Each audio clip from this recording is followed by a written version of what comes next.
What's up, kick-ass motherfuckers? Christopher Rausch here, your no excuses coach. Out for a walk and talk. This one's not live because I am still in Facebook jail, but I am doing this one on a recording and I will post it for you because this one is probably pretty fucking significant. Anyways, I'm out here with my buddy, Ozzy. Where's Ozzy? There's Ozzy. Ozzy and I have been walking every single day since we went camping. So we've been doing this now for probably 2.5 weeks. Ozzy needs to lose a lot of weight. Ozzy is a 130-pound Doberman, and Dobermans are not usually fat. So he's pretty fat. So I made it a pledge that if nothing else, we're gonna go for a walk every single day and we're gonna reduce his food a little bit. And no, I don't need 10,000 emails about what I could do for my dog as far as his weight. Thank you very much. He's on diet dog food. It's all good. We've just got supplements. So anyways, the reason for this particular video, this particular post is as of my watch, today is April 16th. As of my watch right now, it is 5:03 p.m. here in Pacific Standard Time, California, for this special walk and talk video. I'm gonna try to keep this short actually because I'm using my arm for this. But anyways, I've been taking pain medication for quite some time. I've been diagnosed with chronic pain with my back and my neck since 2006. I started off on Vicodin, which went to Norco, which went to Percocet. And I've been taking Percocet on and off since probably 2012. I have quit taking Percocet twice in my life, which is not an enjoyable experience. And guess what I'm doing today? Yeah, I started taking it. I quit in February of 2020 and then hadn't had one until probably, I think it was October of last year when my pain really started getting bad again. And I looked at the pill bottle, which I had saved, and was like, well, I'll just take one. So that's the cycle. And I've been in a lot of pain. If you guys follow me anytime on social media, you guys know that I don't bullshit about that. For me to be out here walking is really amazing because last year I was in a lot of fucking pain where I couldn't even go out and walk. But the pain has subsided quite a bit, and I'm at a point in my life where I'm ready to take my expertise and my impact in this world to the next level. And I recognize that you can't do that when you're taking opioids, when you're kind of like medicating yourself. You're holding yourself back, you're self-sabotaging with whatever it might be, whether it's food, alcohol, pills, shopping, sex, drugs, I mean, whatever it might be. If you're self-sabotaging, you're not living up to your true potential.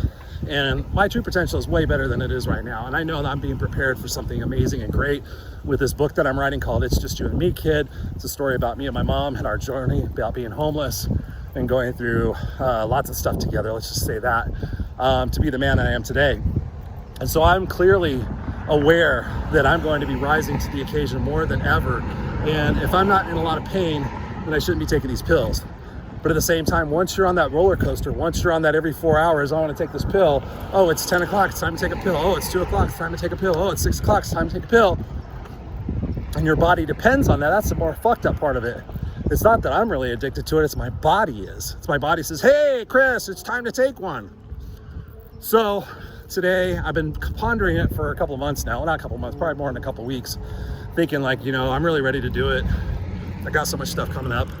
I'm not in that much pain. I mean, I'm still in pain, but now after being in a lot of pain, now I realize the other pain wasn't as bad. So there's definitely a point of perspective on that. And so I know that when it calls me, it calls me. And so today I took my last pill at 10 o'clock this morning. Like I said, it's 5 p.m. now. And normally I take it every 4 hours. Normally it's kind of like just a little thing I need to do. And today it was like, oh, it's been 6 hours. So I just decided, that's all. I've just decided today's the day. I didn't have any big old plans. I just decided today's the day, that it's Saturday, it's the weekend, you know? So I'm out taking a walk. So it's all about for me, and I'm not a pain recovery person. I'm not a fucking expert, so please do not quote me as one. But I know for me, the first 12 hours are really good. The first day that I'm awake is really good. So if I get through the first day fully awake and I don't take any more pills today and I go to sleep tonight, then when I wake up, most likely I'm not going to take a pill. So then getting through those first 24 hours, and then for me the first 3 days, which I know are going to be a challenge for my body, but not a challenge for my mind, because I'm ready to take my excellence. I'm ready to take everything that I'm doing and everything I'm passionate about to the next level. And so if you thought I was on fire before, I'll really be on fire now. And I'm excited about that. I am. But I figured, talked to a couple of my mentors, and they said, you know, to go public with this, to share this experience with you guys as I do it, because of the opioid crisis, the mental health crisis. And again, I'm not a fucking doctor. I'm doing it cold turkey. That's the way I roll. I just go deep. I just commit to it, and I do it, because I'd rather go through hell for a while and then prolong it out. But I'm a unique person, you know, and I've proven that. Once you make a decision to do something, you do it.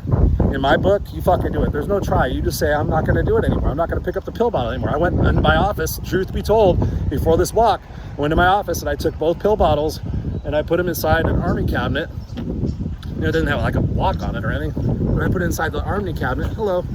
Oh, I think she thought I was videoing her. I'm doing a selfie, by the way. She was hiding her face like I was videotaping her. So anyways, where was I? So I put them inside the cabinet. Just another kind of thing for me to say, no, I'm not doing those anymore. And so this is live. This is real shit. I haven't taken one since 10 o'clock this morning. So I'm not taking a walk right now. And yeah, so I'll bring you along with the journey. So I love you guys. There's no excuses, coach. Being real, raw, fucking unscripted, baby. Raw and unscripted. All right, I love you guys. We'll see you next time. Cheers.